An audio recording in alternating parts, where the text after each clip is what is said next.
Si és així, per què inicialment sempre s'ha parlat de 300 milions d'euros? Aquesta seria la primera pregunta que vos faria als tres i m'agradaria que me contestareu d'una manera molt breu per a continuar.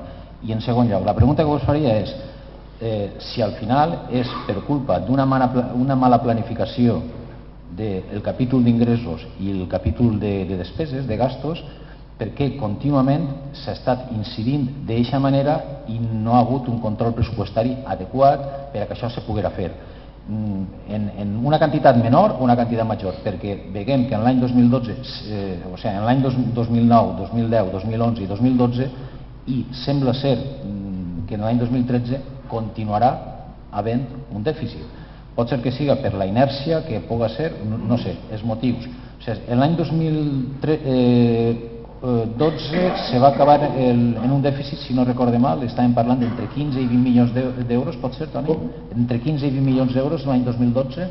L'any 2017. 17 milions d'euros de dèficit. Drets liquidats menys.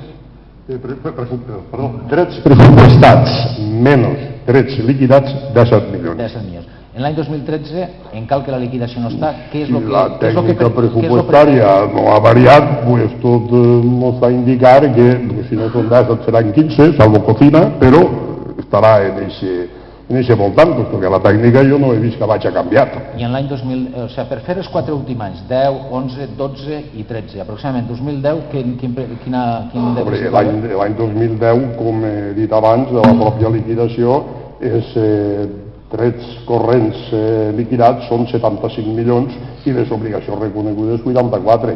Els pressupostats n'eren 79, els liquidats 75, doncs 4 n'hi ha de diferència. Se pot arribar a la... Quizás és l'any menys dolent, perquè després l'any 2011 puja la diferència entre pressupostats i liquidats i l'any 2012 ja la diferència és de 14 milions. Per tant, una pregunta que vos llanço als tres. Per què s'ha fet, s'ha dit des d'inici que n'hi havia 300 milions quan per les dades del propi Ajuntament no és així? En segon lloc, per què segueix l'Ajuntament incorrint en dèficit en el 2010, en l'11, en el 12 i aparentment en el 13 i a partir d'ara què se va a fer? A partir d'ara hi entrarem en la segona part. Una resposta molt ràpida per part. Jo, en el deute dels 300 milions, hauria que preguntar-lo al que ho dic i que l'acredite. Jo, desde luego, no estic a la vista dels datos capacitat per acreditar-ho. Bueno, per lo que jo he pogut llegir de la informació que hem manejat, els 300 milions arriba, en principi, a partir de l'informe de Deloitte. L'informe de Deloitte és un informe molt tècnic i entonces s'està parlant, per una banda, dels 230 i pico milions d'euros que hem comentat que efectivament l'informe de tresoreria coincideix. L'informe de tesorero i intervenció coincideixen que n'hi ha 234 milions que havíem comentat entre deute de comercial i financer, però el que està fent Deloitte és que està afegint una cosa que es denominen impactes. L'Ajuntament de Gandia ha cobrat durant una sèrie d'X anys un cànon de l'AUIA, un cànon d'alcantariat, un cànon de més, que tenen una hipoteca, és a dir, que obliguen a lo llarg del temps d'execució d'aquest cànon, dels 25 anys que dura aquests cànons, obliguen a fer una sèrie d'inversions i no estan executades aquestes inversions. Entonces, el que fa, en aquest cas, Deloitte, és una tècnica d'auditoria, és ajustar aquest deute que és virtual, que no està en papers i en liquidacions, l'afegeix com un deute que realment és una obligació, és una hipoteca que té l'Ajuntament, perquè sí que s'ha cobrat i s'ha gastat els diners, però la inversió que tenia que haver fet no s'ha fet. El mateix ocorreix en algun PAI, que s'ha cobrat les contribucions però encara no està executat i després quan se fa s'ha de pagar. Entonces, un poquitiu, l'informe de Deloitte està parlant d'aquesta xifra perquè parla d'impactes, que és un terme, ja dic, tècnic, però que és... Aquest dato ve de l'informe de Deloitte. Deloitte no és el mateix que a Bankia va dir que tenia 700 milions de benefici i després van aparèixer 2.300 milions de pèrdues. A mi me llama l'atenció, una empresa tan solvent com Deloitte, i dilluns diu que té 700 milions de benefici i se poden pagar interessos de subordinats, i després resulta que 3 mesos després entra el senyor Boicí Golfarri i refà els números i diu que hi ha 2.300 milions de pèrdues, jo com a principi posaria això entre cometes. Respecte al que diu del cànon anticipat, és veritat, això és un préstec ocult, que a més se paga a través, estem pagant-ho en la tarifa de l'aigua, a través d'això que els economistes solen dir impostos anestesiants. Estem pagant l'impost però no sabem que estem pagant-lo. És a dir, si el metro cúbic d'aigua ens tenia que costar €1, pues no sé quin preu té el metro cúbic, no carreguem el banc i ni m'entere, no? Pues en comptes de 1 se paga 1,2, però ningú sap que està pagant un impost. Que en definitiva, bueno, no és un impost, és una tassa, un preu públic, depèn de cada ajuntament com se'l tinga muntat. Però això, sí, que efectivament, si la empresa ha fet les inversions o no les ha fet les inversions, dins del seu plaç concessional, ja l'administració corresponent li tindrà que exigir el seu contraprograma, que m'imagina que tindrà fet, i si no les ha fet, les tindrà que fer, i si no les fa, se les tindrà que demandar. Però que, bueno, que això no afecta a la qüestió de l'endeutament perquè ja s'està pagant recibet cada 2 mesos o cada 3 mesos en l'aigua. Efectivament, se sent? Efectivament, a mi em sembla que la pregunta dels suposats 300 milions d'euros sembla més una pregunta més d'una vessant política, no? Més per a alguns polítics que entra dins del picabaralla, perquè la dada real, a falta de la liquidació per incloure l'exercici de 2013, és de 173.504 milions d'euros. Podem parlar si és molta, si és poca, i sembla que amb la dinàmica que hem estat portant, perquè no s'observa cap canvi cap punt d'inflexió, cap correcció estructural en un objectiu clarament marcat per la reducció d'aquest volum tan desmesurat, sembla que continuarà creixent i se deute. I la segona qüestió que m'agradaria que s'aclarís també, si en aquests moments, a pesar de la situació, se segueixen incurrint en dèficits, per almenys l'any 2012 se va ser així i aparentment, segons el que comenta Toni, possiblement en l'any 2013 també continua havent algun dèficit. M'imagino que això sí o sí, en l'any 2014 se tindrà que resoldre per l'efecte del decret 8-2013, però per què segueixen donant la situació tan delicada de l'Ajuntament de Gandia, reconeguda per tots, per què se segueixen produint dèficits? Això és una qüestió que tindrà que contestar els polítics, els funcionaris o els tècnics. L'únic que fan és executar el que altres aproven en un Parlament, en aquest cas municipal, però bueno, això jo no sé. Jo no sé què contestar a aquesta qüestió. Aquesta qüestió l'han de contestar els polítics, perquè en la mà d'ells està el regular, no en la mà del contribuent. Jo crec que ahir n'hi ha un tema que és clar, és a dir, que els gastos corrents s'han generat una estructura de gastos que és molt difícil reduir-los. És molt fàcil contratar personal, és molt difícil despedir-lo. És molt fàcil obrir un centre social, és molt difícil tancar-lo.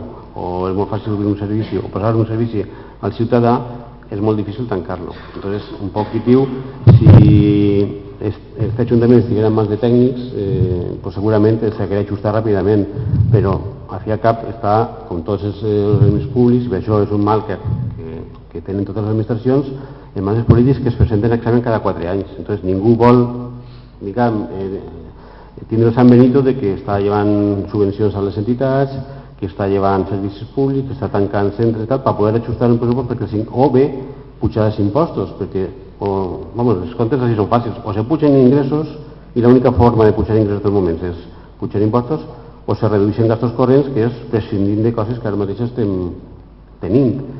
És una decisió que és evident que qualsevol polític no vol prendre, perquè damunt és que l'oposició damunt se tirarà, com és normal, al coll per dir que has tancat això, que li ha llevat la subvenció de Vicente Ferrer, que no, però per algun lloc n'hi ha que retallar, evidentment. Sí, efectivament, parlem d'una situació d'hipertròfia, la transferència de competències. La Federació Espanyola de Municipis i Províncies ja ho comentava en assemblees de fa ja molts anys, que s'havia creat una pressió cap a la despesa, d'incurrir en despesa, i aleshores les inèrcies, i més d'un ajuntament que estem parlant, que ve d'una època en la que també la bombolla immobiliària ha traspassat també a allò municipal com a mecanisme per al finançament local, etc. Això ha creat una dependència, com comentaven els companys, de difícil contenció. I a banda d'això, no hi ha, amb el canvi de govern, no s'observa tampoc una clara iniciativa cap el més mínim correcció, ja dic, repetís, des del punt de vista estructural, no? d'afrontar realment el problema. Bueno, pues després podreu continuar fent preguntes de lo que vulgueu. Ara passem al segon bloc, bueno, ara és la dolorosa. A partir del 8-2013, el que ens havíem acollit, això quines conseqüències va tindre per a aquesta ciutat, no l'any que ve ni l'altre, sinó durant molts anys. I no sé, Joan Antoni, tu mateixes comences, en Guix i després Javier Roig. Com? Les conseqüències d'haver-nos acollit, quina conseqüència això va tindre per a la ciutat i sobretot per a ciutadans? Les conseqüències... A veure, em sembla que tampoc se'ns ha explicat clarament, no?, quines van ser les conseqüències. Les conseqüències, com parlava, estem en una situació de fet o de dret, o les dues coses, d'intervenció. Això suposa un control més exhaustiu, un tutelatge, un retre comptes contínuament al Ministeri d'Hisenda. Ja ho hem comentat abans, no?, els requisits principals, i per fer-ho breu, reduir almenys un 5% la despesa corrent dels capítols 1 i 2 de despesa de l'Ajuntament. Estem parlant de reconvertir deute corrent de proveïdors de 2013 en deute a llarg termini. Això implicarà augmentar el deute, i que els serveis municipals, estem parlant doncs ja ho coneixem, no?, de poliesportiu, d'escoletes, etc., qualsevol servei que presta l'Ajuntament, va tindre la necessitat de que amb els preus es cobrisquen la prestació del servei, no? Això que no sembla políticament massa recomanable, no s'explica, i haurien de dir-nos, a banda de que també hi ha una pressió sobre la revisió del catastre. Això implicarà pujades dels impostos. Volem creure al regidor Barber, que ens va dir que no hi haurien pujades d'impostos. Suposem que almenys no en aquesta legislatura, tant de bo que es comprometerà per a la següent. I el que sí que m'agradaria és si comentem quines propostes o quins objectius, quines recomanacions, quines propostes de solventar serien necessàries, perquè em sembla que està molt bé que comentem com de mal estem, però sembla que hauríem d'aportar, no?, també des del món de l'economia, què podríem fer, no?, per a capgirar la situació. Com dic, n'hi ha almenys dos punts importants. No vull entrar en massa temes tècnics. Em sembla que ha vingut molta gent i tant de bo que estiguen seguint tota l'exposició, però sí que simplificant, em sembla que hi haurien dos grans mesures que els polítics, els tècnics, els responsables haurien de ser capaços de prendre, no?, d'emprendre. Una és més simbòlica, si es pot dir així, que seria el de ser capaços de traslladar també la ciutadania, que al cap i a la fi és la que està suportant l'ajust, no? Ja ho hem vist, també ens ha tocat a nivell municipal l'ajustar-nos el cinturó. A mi em sembla que un acte simbòlic, que també pot tindre la seva transcendència en termes quantitatius, seria que la ciutadania perceberem que tots estem fent sacrificis, que els sacrificis són compartits, que no només nosaltres ens ajustem el cinturó, sinó que l'Ajuntament també redueix el seu sou. Tenim el govern amb més dedicacions exclusives de la història, el govern parla. També n'hi ha molta opacitat en l'empresa privada, amb les suposades denúncies de personal de confiança.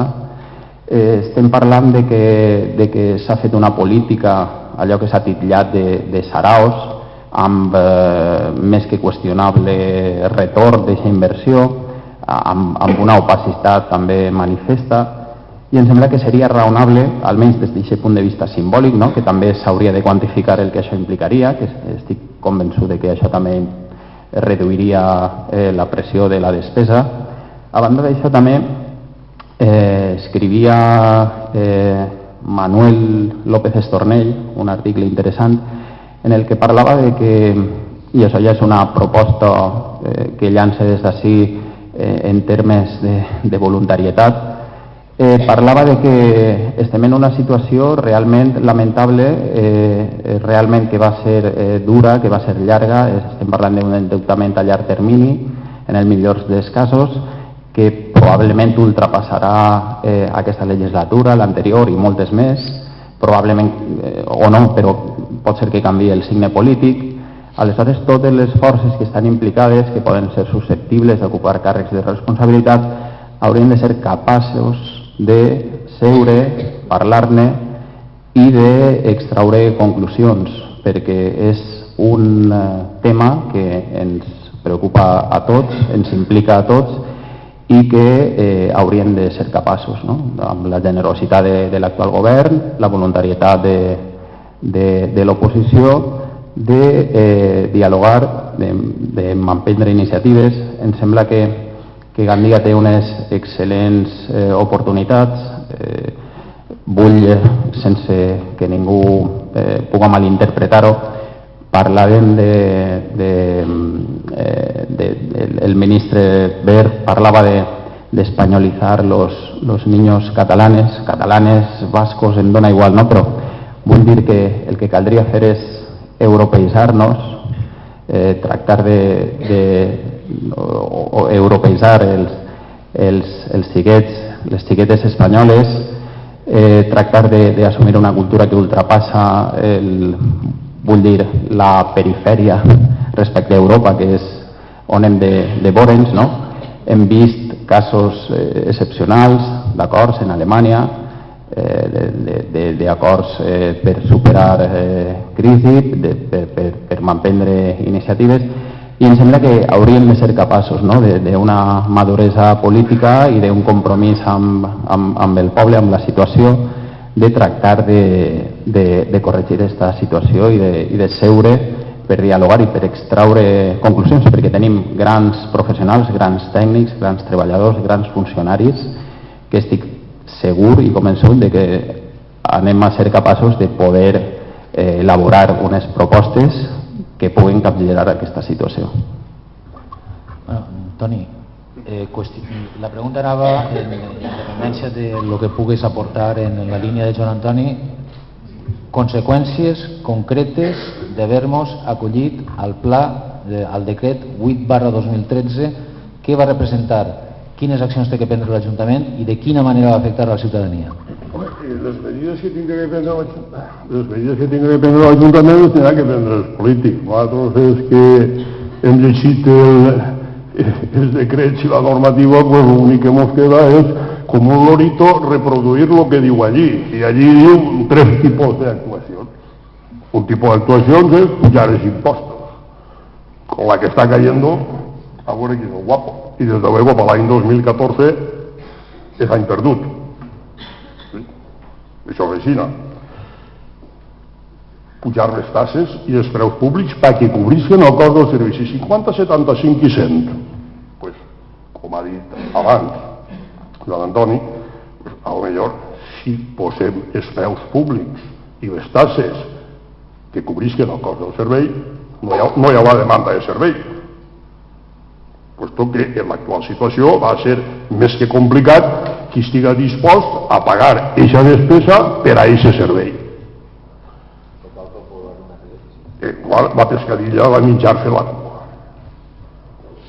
La situació és realment una situació econòmica com la que hi ha, pues, salvo que nos acojamos a la taumaturgia y venga ese fenómeno extraordinario, pues realmente crudo lo veo. Yo crudo lo veo. polítics són els que tenen que decidir, que per això l'ha elegit el poble.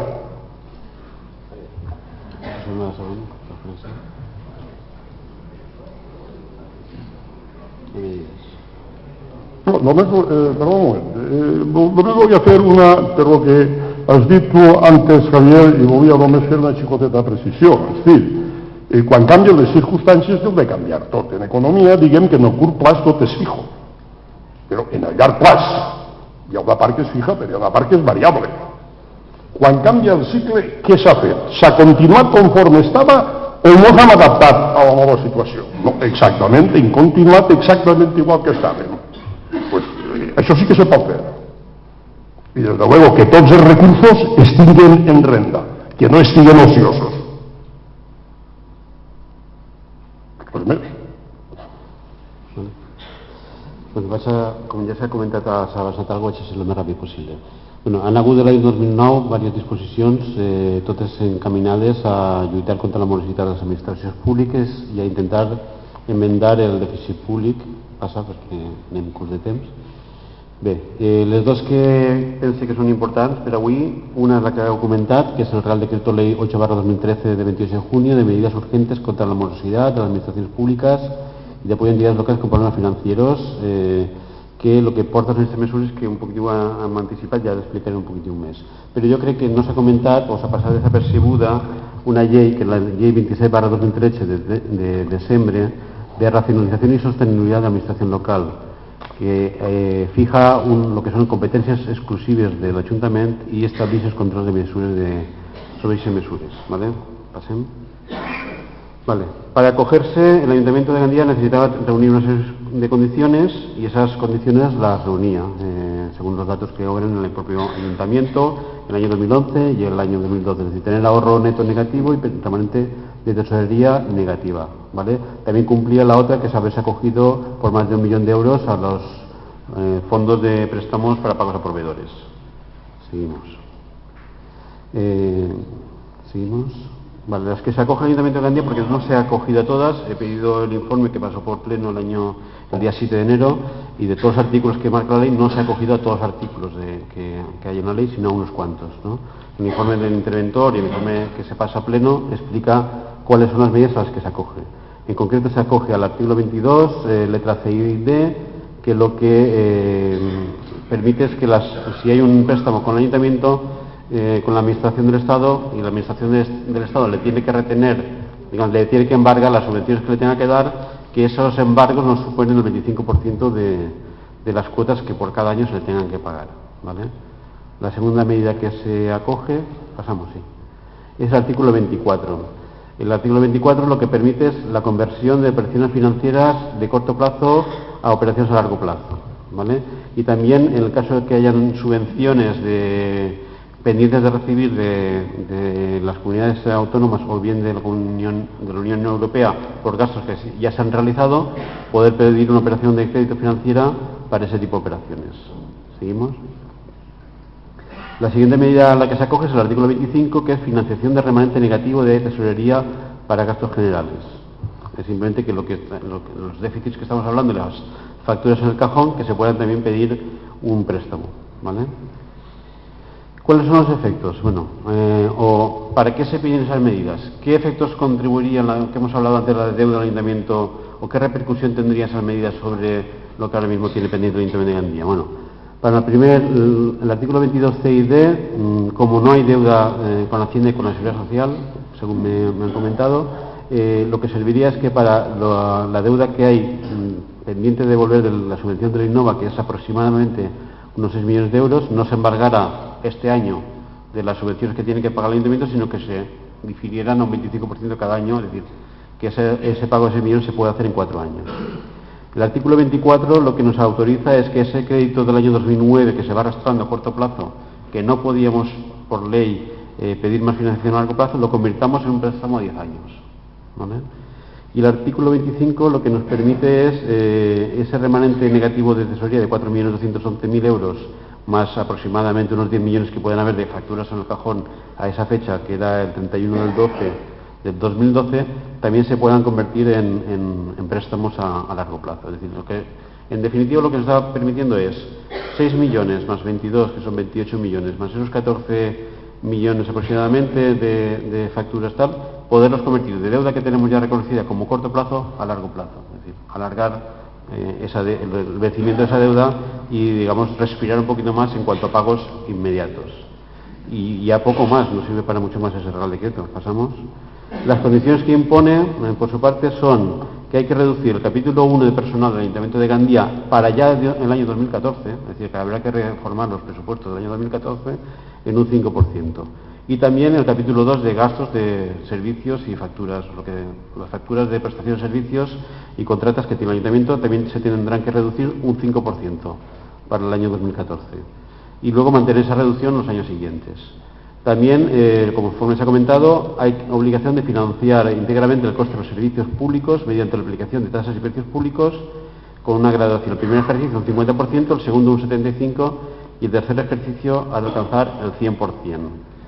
Y luego, además, hay unos requisitos que operan sobre las ordenanzas fiscales que básicamente se resumen en que no se puede rebajar ningún impuesto, no se puede aplicar ninguna bonificación de impuestos que no estuviera ya en el año 2013, o sea, no se pueden aplicar nuevas bonificaciones de impuestos, ni se puede aplicar tipos reducidos del artículo 72.5, que son los que se pueden aplicar en caso de una regularización del IBI, y además los tipos de gravamen que garantizan el mantenimiento del importe global de la cuota íntegra del IBI del año anterior. Es decir, tampoco puede bajar, los tipos de gravamen han de ser suficientes para mantener la recaudación por IBI. Pasamos. Otras condiciones que nos obligan es que no se pueden comprar, adquirir, constituir nuevas sociedades, ni fundaciones, ni consorcios, ni empresas públicas, que hay que comunicar al Ministerio los créditos dudosos, y además lo dice que si se deben IBI del año 2004, pues se aplicará, pues por ejemplo, perdón, del año 2004, del año 2010, pues se tirará pérdidas un 75% y solo se considera como cobrables un 25%, y si son de más de 4 años, de 5 años, ya estaremos hablando de que el 100% tiene que ir a insolvencias. Luego hay que acompañar una memoria en la que se expliquen todas las medidas en cuanto a que los ingresos de carácter ordinario que se están poniendo en el presupuesto, y ahí vamos a lo que señalaba Antonio Enguís, han de estar según la recaudación obtenida realmente y con derechos de los 2 años sobre los derechos consolidados de los 2 años anteriores, y los ingresos extraordinarios también tienen que estar suficientemente fundados y no será válida la mera expectativa de obtención de recursos. Pasamos, estoy yendo rápido porque ya se está haciendo tarde y vamos a ir agilizando. Luego, además, hay unas condiciones, digamos, adicionales a las que obliga el artículo 26.3, que es que, bueno, básicamente que los municipios que obtengan compensación de deuda mediante retenciones y concierten operaciones de créditos para financiar remanentes de memoria necesitan informe previo y vinculante del Ministerio, que las operaciones de endeudamiento que se suscriban podrán ser otorgadas, no podrán ser otorgadas ni avaladas por entidades públicas, y la última, la más importante, la que ha salido en prensa, que deberán solicitar al catastro su inclusión con carácter prioritario en la regularización catastral de la disposición adicional tercera de la ley del catastro. Esta disposición adicional tercera no es que van a subir todos los recibos catastrales, sino que aquellas altas o modificaciones de fincas catastrales que no se hayan comunicado, que es obligatorio comunicarlas, pero que no se hayan comunicado, el que se ha hecho un chalet y no lo ha dado de alta, el que se ha ampliado la vivienda, la nave y no la ha dado de alta, habrá una inspección y habrá un plazo para regularizar esas comprobaciones. Luego, en cuanto a... ¿Seguimos? Hay otras condiciones adicionales sobre las empresas públicas, no vamos a abundar porque se hace tarde. Sí, pasamos. Y luego sí que querría hacer unos apuntes sobre la ley 27/2013, son 3 apuntes solamente. Pasamos. Y son los siguientes, que los objetivos son fundamentalmente, todos estos que dice aquí: clarificar competencias municipales, racionalizar la estructura organizativa, garantizar el control financiero y presupuestario y favorecer la iniciativa económica privada. Pasamos. Lo más importante en cuanto a la calificación de las competencias municipales es que, y resumo, que el Ayuntamiento va a tener una serie de competencias que se le van a dar con carácter exclusivo y que no va a poder ejercer otra competencia que no tenga atribuida si no tiene dotación presupuestaria suficiente para ello. Primer punto. Y el segundo punto, que las competencias que tenga, que no sean competencias del Ayuntamiento, pero que las esté ejerciendo por una delegación de competencias de otra administración, por ejemplo los servicios sociales especiales y demás, que ahora mismo están ejerciéndose por parte del Ayuntamiento, también va a tener que ser acompañada de una dotación presupuestaria suficiente para cubrir ese gasto. Es decir, que si se delega un servicio social, por ejemplo, SEAFI, que ahora mismo tiene delegado el Ayuntamiento de Gandía, y ahora mismo la Consellería daba una subvención que era el 25% del coste, la Consellería va a tener que pagar el 100% de ese coste. Es una medida de ingreso, que no es de impuestos. Luego, además, pasamos, crea una serie de competencias, que es lo que acabamos de decir, que son propias, y en cuanto a las impropias que hemos comentado, está dicho ya. Seguimos. Luego seguimos. Pasa. Vale. Y luego, esas son las competencias que se pueden ceder a los municipios, las tenemos aquí relacionadas, desde protección natural, vigilancia y control de contaminación ambiental. Es decir, que si en algún momento eso está ejerciendo el Ayuntamiento ya y no está recibiendo ningún ingreso por ellos, si lo va a seguir ejerciendo, va a tener que estar financiado al 100% o por el Estado o por las consejerías. Y seguimos. Y luego hay una serie de competencias que pasan a, por ejemplo, está la promoción y gestión turística, liquidación y recaudación de tributos, el PROP, o sea, incluso la UNED va a tener que estar financiado íntegramente por parte del Estado o de la comunidad autónoma. Y por último, que queda una, no queda una, pero hay una serie de servicios que pasan a depender directamente de organismos superiores. Entre otros, y como los más significativos, aparte de esos que hemos comentado, las escoletes, las escuelas infantiles pasan a depender de Consellería. Y otra serie de servicios que no son competencia propia del Ayuntamiento van a pasar también a depender de Consellería o del Estado, y por tanto ese coste que ahora está soportando el Ayuntamiento de Gandía pasará a estar financiado por los organismos superiores, Comunidad Autónoma o el Estado. Bueno, pues acabats estos dos blocs, a mi m'agradaria fer-los dos preguntes molt ràpides. Primera, si l'Ajuntament té que negociar el deute i tot aquest deute a curt plaç té que passar-lo a llarg plaç, més el deute bancari que també se tindrà que renegociar d'alguna manera per a que se faça tots els anys puga pagar una quantitat, en qui té que negociar? En els bancs, en l'ICO, en el govern central? Això per un costat.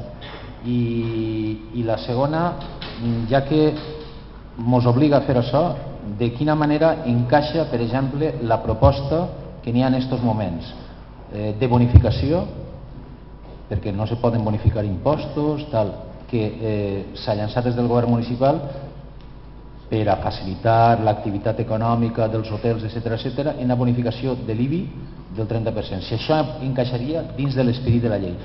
I per últim, si no se complira les condicions aquestes, què podria ocórrer? Joan.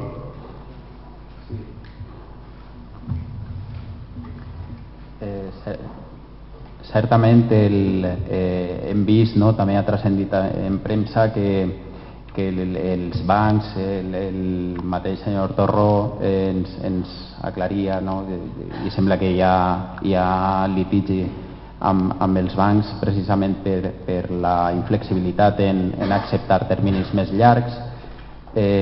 Sembla complicat, ell parla de 40-50 anys, que és alguna cosa suportable per a fer front a tot aquest deute. Certament em sembla, i no és cap fantasia o cap entelèquia, que probablement ara és quan trobem a faltar alguna espècie, alguna cosa similar o pareguda a una banca pública, que podria haver-se fet càrrec de tot això.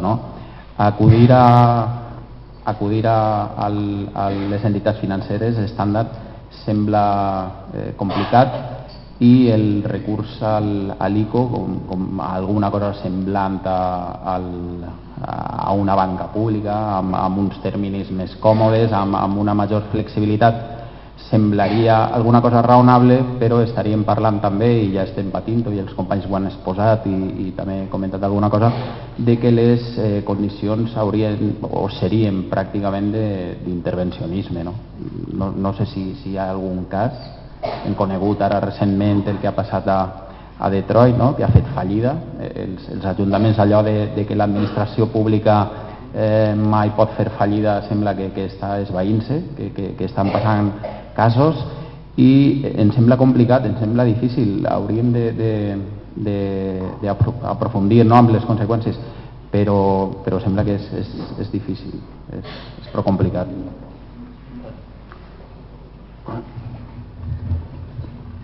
Sobre la financiació d'aquest deute a 40 o 50 anys, tenint en compte que els tipus que ballen per ahir solen estar al 5 i per damunt del 5%, si damunt s'han de pagar en 40 anys, només hi ha que tirar mà de la maquineta i veure quantes vegades tenim que pagar aquest deute.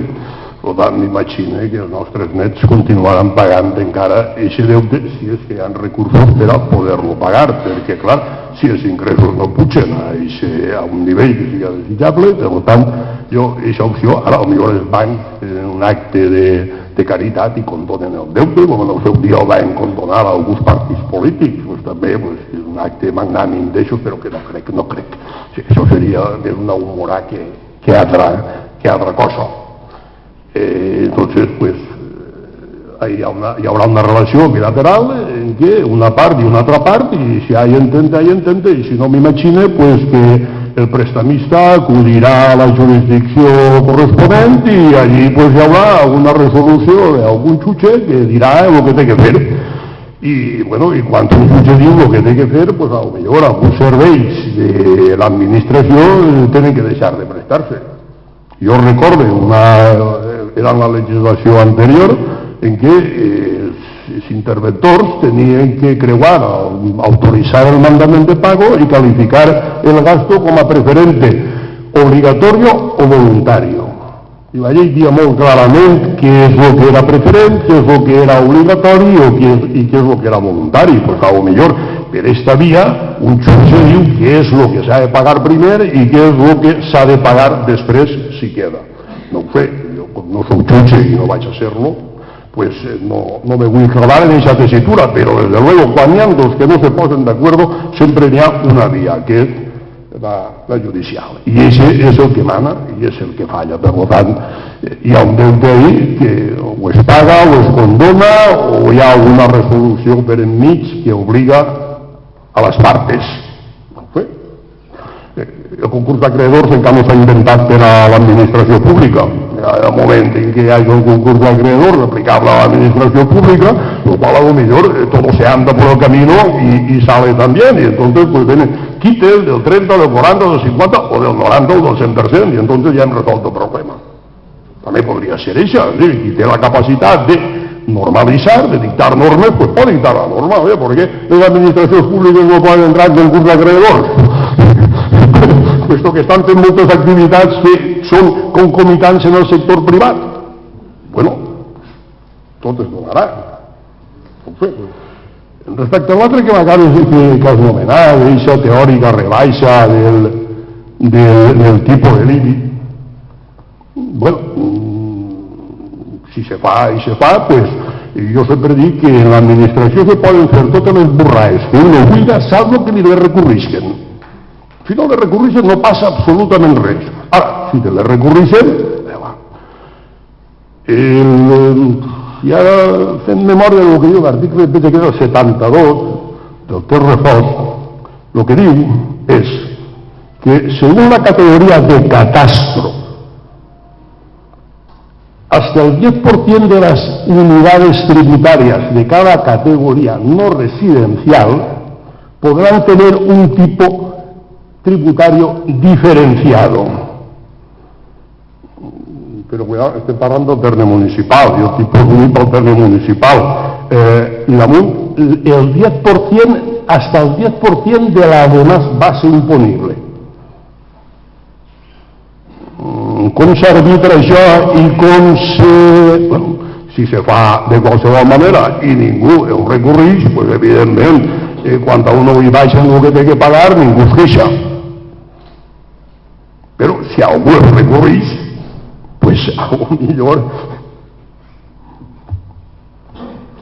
Bueno, yo dos cosas. Primera, que el Real Decreto 8/2013, efectivament, l'Ajuntament de Gandia l'ha demanat, però no l'ha firmat encara, no el té concedit. Per tant, fins que no, diguem, s'autoritza per part de l'Ajuntament i per part del Ministeri i l'Ajuntament ho accepta, és una sol·licitud.